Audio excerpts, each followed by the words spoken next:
Unions, they're important and they're good. They have good outcomes. They're good for workers, and I think they're a part of a healthy labor market. What is a union? A union, in a very simple way, is when a group of workers form an organization, and through the exertion of collective power, they're able to demand and petition for changes in their workforce. These changes can be changes in work hours, changes in contracts, changes in wages, changes in labor conditions, in the workplace safety and the rest of it, changes in, overtime, anything really anything. And yeah, that's effectively what workers do. They band together and they enact collective power. The reasons why you have unions that do this and why an individual worker can't do this is because it's kind of like a similar thing to oligopolies a bit, in a sense. So let's say that you're an employer, okay? You are a capitalist. You own a firm. You own a company. It's a company, but there's a few things here and there that it's probably not the best for your workers. There's a few OSHA, things are a bit iffy there. Wages are a bit low than the industry standard. It's there's a few things here and there that you could probably improve. Now, let's say you have like 50 people employed, okay? And one worker pulls up to you. He walks up to you, he knocks on your office. He's like, and he comes in and he sits in the chair, and he's like, hey, I think that the way our workplace is structured is a bit dangerous. We don't have proper equipment to deal with the hot things we take out of the oven after we've been baking. A lot of people have gotten burns because of that. We're not really paid that well either. It's a bit below what other, companies are paying as well. So do you think we could increase those things? Because I really need that. Otherwise, I might just look elsewhere and go somewhere else. In that case, hey, if you're an employee, you can be like, askers, leave. I don't care. You're one worker. You're not particularly important. You can leave, and then we can probably get someone else in, or I can get one of the 49 remaining people to all slightly increase their workload to make up for your lost time. And then they can do that while they're in the process of getting somebody else to come in, and it doesn't really strongly affect the status of that person there at that company. So one person individually going up and bargaining for something, it's probably not going to be very effective because they don't really have a lot of leverage. They have just their employment there, which in a lot of cases is easily interchangeable. They can just get rid of them and put someone else in there. Now, the things that make unions very effective at this is because when a bunch of workers get together, let's say you have 30 or 40 workers show up at your office, and they're just like, hey, we need these things. Everyone gets burns on their hands when they take out their things. We're paid too little. We need these things to change, or we're all going to strike or work out.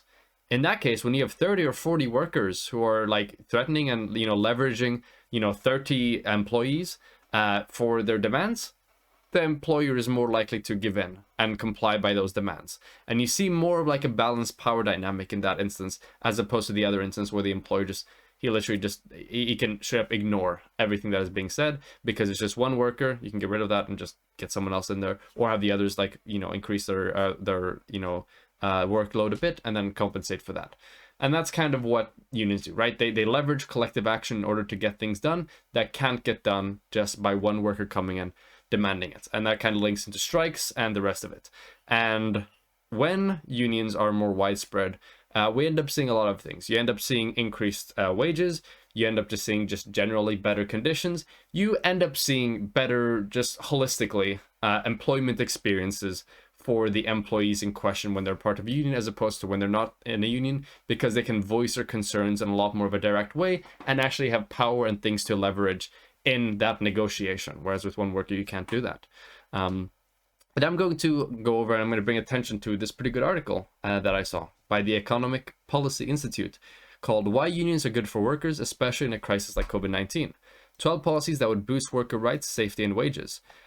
It's a pretty long article. I'm not going to read it all on stream. I am going to read the summary, though, and give a few thoughts on that as well. So, what this report finds. The COVID-19 pandemic has underscored both the importance of unions in giving workers a collective voice in the workplace and the urgent need to reform U.S. labor laws to arrest erosion of those rights. During the crisis, unionized workers have been able to secure enhanced safety measures, additional premium pay, paid sick time, and to say in the terms of furloughs or work share arrangements to save jobs.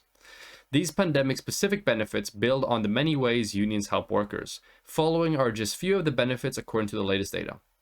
Unionized workers covered by union contract, earn on average 11.2% more in wages than their non-unionized peers, workers in the same industry and occupation with a similar education and experience. Black and Hispanic workers get a larger boost from unionization. Black workers represented by a union are paid 13.7 times more than their ununionized peers. Hispanic workers represented by unions are paid 20.1 times more than their ununionized peers. So why is COVID important in this? Because due to COVID, you've seen some pretty radical changes in different firms, job insecurity, and the way a lot of different workplaces function. Especially during the COVID pandemic, you're probably going to want to have a higher standard for safety, especially around, hygiene and stuff at your workplace, than you might have wanted to have before that point, as well as job security than you might have wanted to have before that point. As an effect of that, the demands of the workers shift because of the COVID pandemic, and once the demand shifts, unless there is like a leveraging mechanism in order to get those demands, met, nothing is really done. But that's what unions are. Unions are that leveraging mechanism. And because of the changing of the nature of the workplace during the COVID pandemic, more, unions, their value is underscored even more because there are more demands that need to be met, and because there is a shift in the modus operandi previous to the pandemic as opposed to now when it comes to workplace safety and workplace benefits and general contractual obligations and benefits and the rest of it. Let's keep reading. Why it matters. A badly broken system governing collective bargaining has eroded unions and worker power more broadly, contributing to both the suffering during the pandemic and the extreme economic inequality exacerbated by the pandemic. In spite of efforts to push policy reforms, the US entered the COVID-19 pandemic with a weak system of labor protections. As a result, working people, particularly low-wage workers, who are disproportionately women and workers of color, have largely borne the cost of the pandemic. While providing the essential services we rely on, many of these workers have been forced to work without protective gear, many have no access to paid sick leave, and when workers have spoken up about health and safety concerns, they have been fired. Exactly what I talked about previously. If you have like one or just a small collection of workers come up and be like, hey, we need this changed, they can be fired, they can be let go, because that's cheaper, that's a better business choice than, than abiding by those demands. Switching them out is easier. Whereas in the other cases, switching out 30% of your labor force is probably going to be a lot harder, take a lot more resources, be a lot more expensive than abiding by the demands. But yeah.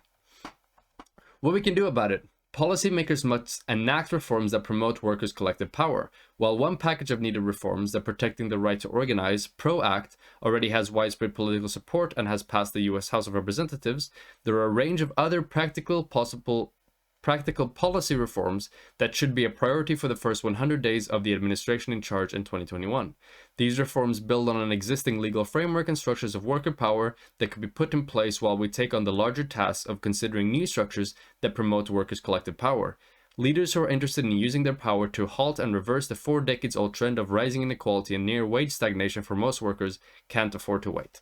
So, once again, this article gives a whole bunch of specific policy suggestions as for how you can, as for what we can do to improve the situation for unions.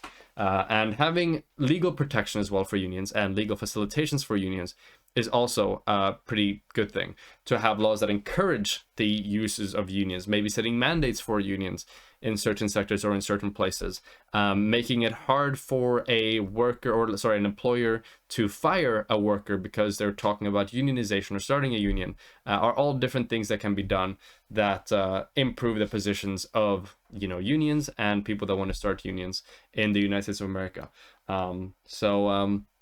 There has been some positives on the union front, especially after the COVID pandemic. I know that Starbucks recently unionized, as of just a few months ago, I believe. Yeah, here it is. Not even a month ago, same month, or like last month, I guess, because it's January now. Starbucks to get its first ununionized US store since the 1980s. Staff at one Starbucks coffee shop in New York State have voted to establish the first labor union at one of the chain's own stores since the 1980s. So yeah, this Starbucks in, I think it's in New York, just started and had their first union in a Starbucks store, I believe, at least in the United States of America, I'm fairly certain.